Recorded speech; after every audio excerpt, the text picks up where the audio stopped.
biodiversité.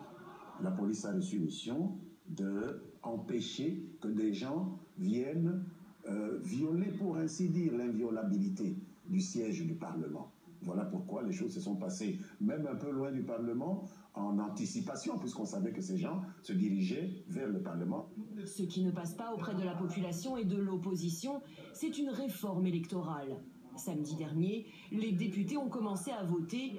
Ils souhaitent réaliser un recensement de la population avant l'élection présidentielle de 2016. L'opposition est contre. Selon elle, cela revient à repousser la fin du mandat du président Joseph Kabila. Monsieur Kabila, son temps est arrivé. Son heure est arrivée, il doit partir. Et nous exigeons simplement que monsieur Kabila retire ses projets de loi. Sinon, nous allons continuer. Et ce que vous avez vu aujourd'hui, dans les jours à venir, ça sera encore plus grave. En fin de journée, la situation semblait se calmer à Kinshasa, mais la présence policière était massive. Le gouvernement minimisait l'étendue des troubles dans les quartiers. Des incidents ont pourtant également éclaté à Goma, Bukavu et Lubumbashi. Goma, justement, où notre correspondant Mehdi Medeb a assisté à ces différents débordements, il nous raconte.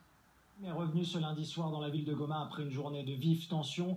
Comme à Kinshasa, la marche de l'opposition a été interdite et très vite, en fait, les choses ont dégénéré. La police déployée en force a dispersé violemment, sans sommation, le moindre attroupement, de violents affrontements, jets de pierre de la foule en colère contre des gaz lacrymogènes et des grenades assourdissantes lancées par la police. On a même entendu des tirs à balles réelles, mais pour le moment, aucun bilan officiel n'a été communiqué. Ce qu'on peut vous dire aussi, c'est qu'on a assisté à au moins une dizaine d'arrestations des militants qui portaient notamment des drapeaux. Figurent aussi parmi les interpellés 4 leaders de l'opposition qui pourraient être transférés vers Kinshasa dans les heures qui viennent. Alors au-delà en fait de cette crise ouverte liée à la loi électorale, eh bien, on a eu l'impression d'assister à un ras-le-bol généralisé qui s'est exprimé dans tous les sens. D'ailleurs, des journalistes mais aussi la MONUSCO a été violemment prise à partie. Bilan, 2 policiers de l'ONU ont été blessés par des jets de pierre. Ce soir, l'opposition congolaise promet de nouvelles actions pour faire reculer les autorités congolaises sur cette loi vécue, perçue comme un report de la présidentielle et comme un maintien au pouvoir de Joseph Kabila après 2016.